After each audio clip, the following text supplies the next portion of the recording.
ليش سموك المنتصر بالله؟ في وقت ايه خد راحتك.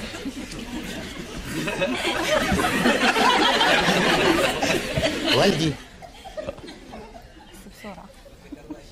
خلف ولد. ايوه. وانت؟ لا، سماه عزت. عزت.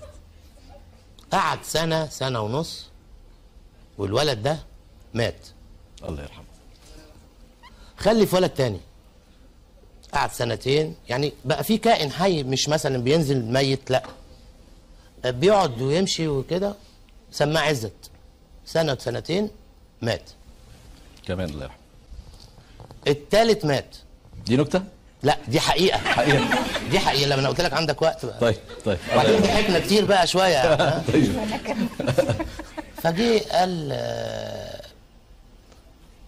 كان بيناجي ربه وقال الله، وانا كل ما اجيب ولد تاخده؟ يعني انت بتحب ولادي للدرجه دي؟ طيب انا اذا جه ولد هحط اسمك فيه.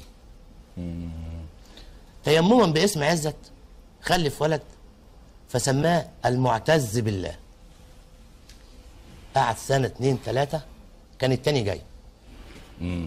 خلف ولد تاني فقال ده ربنا نصرنا، فاذن لان هو من الصعيد نعم يحبوا الولاد. فلما قال ربنا نصرنا فسماه المنتصر بالله. وعاش المنتصر بالله. اهلا وسهلا فيك. هل تحب اكمل لك بيت لا خلاص خلاص خلاص.